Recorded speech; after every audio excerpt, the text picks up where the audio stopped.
Hi, my name is Shan Tompkinson and I'm from Perth, Western Australia. Before I start, I'd like to acknowledge that I live and work on Wajjuk Noongar Budja and pay my respects to elders past and present. My background is media and communication, and I usually do game studies, feminist work, or philosophy. But recently I've become really interested in religion, spirituality, the occult, and esotericism in games. So this presentation is about how I think the game NieR Automata says something about Gnosticism. Or it might be a good way to understand Gnosticism, it might be an adaptation of Gnosticism. I'm not really sure yet, but something's definitely there. So what I'm going to do in this presentation is I'll give you a brief overview of the game and then run through the parts that I think are really interesting. It's a bit of a textual analysis. So to give you a brief overview of the game is essentially it's about these human-looking androids who are in a military organization called Yorha. There's a female fighting android called 2B, a male scanning and hacker android called 9S, and a female renegade android called A2. 2B and 9S are accompanied by drones called pods, and these help them stay in communication with Yorha and help them fight. So these androids have been told that aliens invaded the Earth using an army of machines. As a result, humans have escaped to the moon and the androids remain on Earth fighting the machines. But there's a bit of a twist in the game and it's revealed that the war is actually a false war, the humans no longer exist. The game is really gothic in its aesthetics and themes, and that's something I talk about a bit in a chapter in an upcoming book called Games That Haunt Us, Gothic Game Space as a Living Nightmare, just plugging myself a bit. And lots of other texts are in there that contribute to world building. So there's NieR, NieR Replicant, Drakengard, there's like a play, a live music concert with narration. There's like a lot of paratextual stuff going on with this series. And Yoko Taro, who is the creator of the series, has indicated that his key argument is about violence.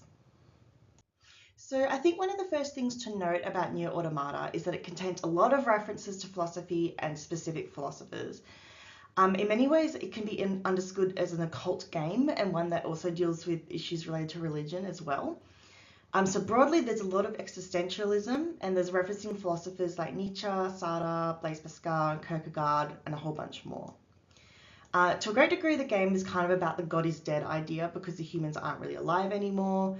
If the humans were the gods and the androids realize the humans are dead, in a way they're kind of made free, but also there's questions about their purpose. And because of the division between androids and machines, there's questions about like what it means to be human, what's consciousness, ethics, and things like that. So my reading of NieR Automata as a religious game or an occult game led me to Gnosticism. I've identified 5 ways that I think the game corresponds to Gnosticism, and I'm going to go through each in this presentation. So first, I'm going to talk about cosmology, which I mean the Gnostic understanding of how the world came to being and how it works. Second, the life journey, meaning the journey towards gnosis. You're always learning in Gnosticism.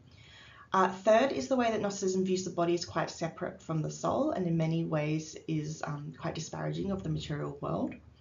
Fourth, the understanding of gnosis as a revelation or divine knowledge. And fifth, in Gnosticism, there's a belief that each human holds within them a divine spark, and the attainment of gnosis is that divine spark returning to the whole, who is God. So first, I think that NieR Automata has some correspondences with the Gnostic framework. So I'll preface this by saying I've done a fair bit of reading on Gnosticism and it is quite nebulous. There are a lot of different strands and different understandings, but my goal here is just to give a general outline of the cosmology. So essentially in Gnosticism, there's a transcendent God, but that's not the God who created our world. An aspect of the transcendent God, called Sophia, created what is known as the demiurge. The demiurge is a false God who is evil or stupid or corrupt, depending on the strand of Gnosticism. The demiurge created our world that we live in, which is why that it has a lot of suffering. The real or transcendent God is around still, and everybody contains a divine spark. And Gnostics aim to attain gnosis, to reunite that divine spark with that transcendent God. So I've been doing a fair bit of brainstorming and I try not to get carried away here because frankly it could go on forever. But essentially there's a bunch of ways that I think the Gnostic cosmology could map onto NieR Automata or vice versa. There's questions about who God is, who the demiurge is, who Sophia is. So like who's the true God, who is the false God, who is the one who created the false God? You know, is it the aliens because they created this AI called N2 that is orchestrating the war? Is it humans who created androids and they wear blindfolds, which kind of suggests that they don't have gnosis, they don't have revelation, you know? So there's a lot of questions. I won't go through them all. But the key thing for me is the highlighted part, the revelation of knowledge, which I feel the game does quite interestingly through the multiple playthroughs and endings you get until you get to the true ending. So Gnosticism is all about the journey of attaining gnosis. And here I think it's really important to point out all the roots and endings that NieR Automata has. So there are 3 roots, 3 playable characters, 26 endings, and of those 5 are considered to be main endings. So A to E are what Herta calls stacked endings, so they kind of add on to each other. Whereas F to Z are kind of Easter egg endings, and you could talk about that in its own paper, I'm sure, but they're usually things like failing a mission, making an obviously bad choice in a side quest, or attacking a peaceful NPC. The game's quite interesting because branches A and B seem to be in this same time frame, but they kind of aren't. The names of the endings refer to different things, like flower for machines refers to flowers for Algernon, which is a story about gaining intelligence, but having the awareness that that intelligence will decline. So there's a lot of like metaphor and symbolism, but essentially I think some things to note here is that time is messy, and perhaps it's a bit better to understand these roots less as endings, but since they're stacked, as journeys towards gnosis. And another way of looking at the journey that 9S and 2B, and to an extent A2 as well, take in NieR Automata is a journey of life formation. And this is what Enslin and Houthi-Mouthi call an evolution towards a higher form of spiritual existence and insight. They talk about 4 elements of stories that do this, and I think that NieR Automata does this in quite a significant degree in a lot of ways through ideas that are often called Gnostic ideas. So in terms of story and character pattern, the characters go on missions, note things in the world that don't quite match up with what they've been told by Yoroha. There are obviously multiple journeys and endings. For chronotopic figures, which I understand to refer to the way that time and space are dealt with, we're constantly shown different perspectives, not just the androids, but also the machines, and it's not always clear where or when something is taking place. Another element is the triad of mastery, mentorship, and a choice. And we obviously have leveling up over time, it's a video game, that sort of thing, but there's things like installing chips as well and upgrades. We also have the androids making their own decisions rather than just following orders over time, and that's particularly the case with the renegade android, A2. And there's also affinities among player and protagonist learning. And here what I think is relevant in NieR Automata is the way that the player experiences the revelations alongside the characters. And there's also like sort of mechanical elements like the use of UI where it glitches out when the android is highly damaged. I'll talk about these sorts of things in more detail. But the main thing here is that I think that the game does fulfill a lot of these different qualities. You could analyze them all. So the way that NieR Automata deals with bodies and death is quite interesting, and it's worth noticing that some strands of Gnosticism see the material world, including bodies, as something to leave behind. In NieR, the android bodies are really malleable. The player installs chips, and they can even reach one of the Easter egg endings by uninstalling the OS, so in a way kind of committing suicide. You upload your consciousness as a save file, and when you die, you're downloaded into a new android body. After death, the player, you can go back and collect material like chips from the body. You can also leave a poem, which is quite interesting. It's quite humanizing, and I think it's an interesting way of seeing the androids as like more than just mechanics or machines. Other players can read these poems. They can collect resources from your body, or they can resuscitate your body to help them in the fight. And in one section of the game, 2B is infected with what's called the logic virus, which has similarities to other virus in Drakengard, which is another game in the series. Essentially, the androids become corrupted, and this part of the gameplay is really harrowing because the UI is really significantly altered to communicate 2B's state. So like the audio chip starts failing and the sounds become really garbled and quite scary. Same with the visual chip. Her walking, like mobility, becomes quite difficult and so on. So here, like, again, you could go on about this forever, but the main thing I'm interested in is the treatment of the body kind of as a tool. It's something that is replaceable, and the consciousness is something that can be downloaded into it. At the same time, with this use of poetry with death, it kind of implies something a bit more. I think that overall we can see NieR Automata's narrative as one that is a search for gnosis. And gnosis can mean a few different things in this context. So firstly, it could be the revelation that the war of androids or humans against machines or aliens is a false war, as the humans are dead and the aliens appear to be as well. The AI, and two, is just continuing the war to make sure that she stays alive, essentially. And as I mentioned earlier, we might understand Yorha to be acting in a sense as the demiurge who is blind to their own reality and has created a world of suffering, particularly as most of the Yorha members have the blindfold, but the one in charge does not, because she has that revelation, she has that knowledge. And this knowledge is the one that explains the fundamental relations between those who comprise the world, essentially. And I also think that gnosis can be the revelation that androids and machines share the same crucial component. So that's the black box, which is in that picture on the slide. And this black box gives them consciousness. And in that sense, it's a bit like a soul, and I think it could be understood as a divine spark. There's another understanding of gnosis as well, and I'll explain it soon. But at the moment, I'm just more interested in that knowledge that explains how the fundamental world works. As for how this experience of attaining gnosis occurs in the game, one thing I think is worth talking about is the use of numerous perspectives. So NieR Automata is quite interesting to me because it includes quite a few game types or game mechanics from different genres. I've put these GIFs in here hopefully to sort of demonstrate that. So in a sense, it's an open world action RPG for the most part, but it's also bullet hell, which occurs both within the action RPG setting in 3D and also while hacking in the more 2D context. At times, it's also a side-scrolling platformer, and there are also spaceship shooting parts as well. And I think that this emphasis on multiple perceptions of the same situation and different levels, in a sense, is really interesting in regard to the grand themes of the game. In terms of Enslin and Gorimothi's chronotypes, I think it's quite relevant. You know, there's a lot of changes in locations and time. Machines are infected and massacred in later visits, and it's not always clear what exactly has been happening. There's also a few moments where you get the perspective of the machines.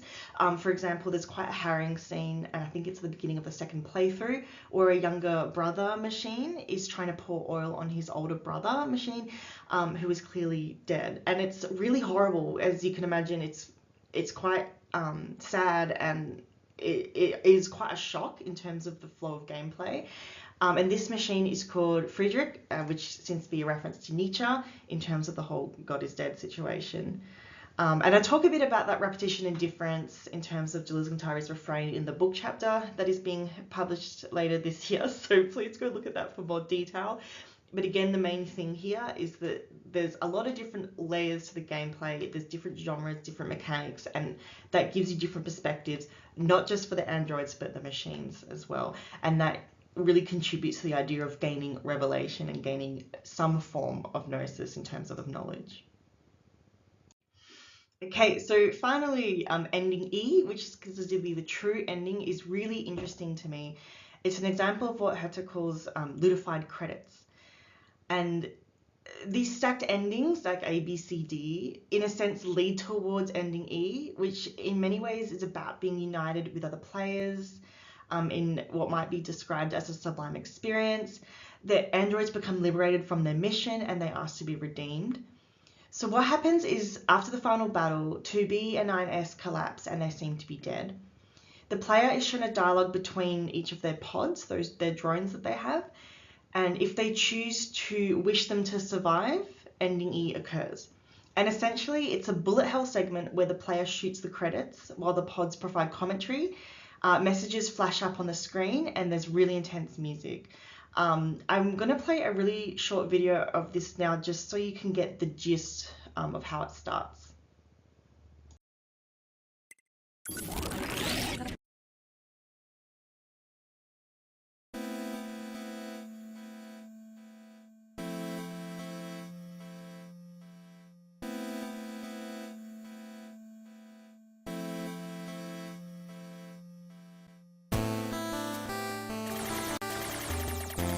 プログラムによる洗浄が開始された。このままだと我々の自我データは消去されるだろう。おっと。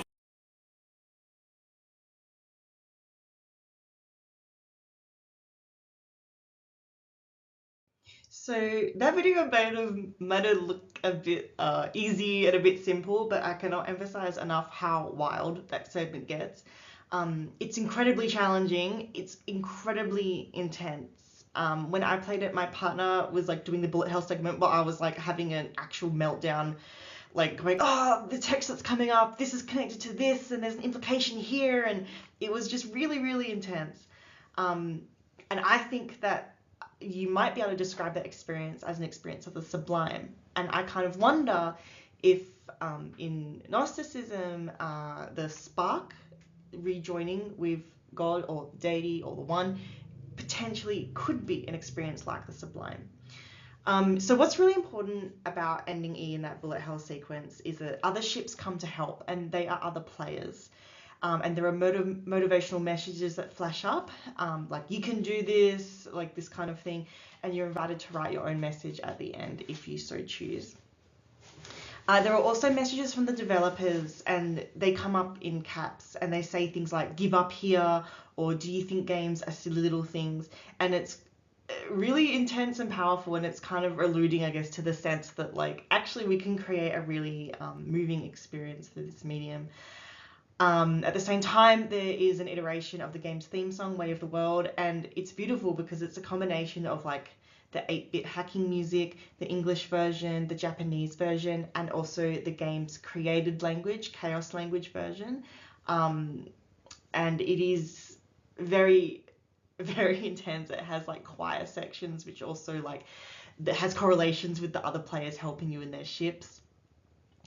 So what happens is the player is asked to give up their save file, and that means deleting their save file. And that means that they become a ship that helps in someone else's battle. So when that prompt comes up, you kind of have this revelation of, oh, all these people who have been helping me, they're actually other players who've committed quite a serious sacrifice for me. You know, like in games, deleting your save is a really big deal, you know?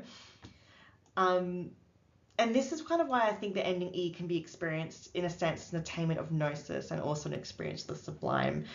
And there's a few quotes I've put on here that I just kind of spoke to me a bit. The idea that gnosis isn't just understanding. So we have gnosis as in knowledge, as in maybe having a revelation, like I described earlier, but it's also like a verb. It's a labor. It's something that you do. And if anything, this ending really communicates that quite strongly. And to quote Kirkland, like video games often evoke genuine sensations of awe, fear, and wonder, and they correlate with understandings of the sublime, and that is really strongly what's communicated in this sequence. In terms of like you wipe someone else's save file to be reborn, it's kind of a horror and a bliss, which is another description of gnosis. It's terrible and amazing, which can be again understood with the sublime as well. The world is overwhelming, but with the power of the collective, there can be salvation. And it is really hard to try to communicate how intense this sequence is, but you can kind of imagine as accumulation from all the other elements that I've talked about. This is just incredibly moving, and I do think it can be understood as like the spark reigniting with the deity, particularly as it's all about consciousness, attaining consciousness, togetherness, having another chance to do something new. Yeah, so thank you so much for listening to my talk. Of course, there is way too much to talk about, and I'm sure you could write a whole book on this stuff. But essentially, I think NieR Automata takes a player with 2B9S and A2 on a spiritual journey, questioning their own purpose as well as the broader purpose of life. I think that they attain gnosis, knowledge, which is both terrible and also sublime. And I think this is really effectively done through the understanding of the Gnostic cosmology as a life journey where you're constantly working to attain gnosis, the treatment of the body as something material, as something that in a sense is kind of inconsequential and replaceable, and the idea that gnosis, being the divine spark, is about connecting with others. Yeah, if you want to reach out, please do, and thank you so much.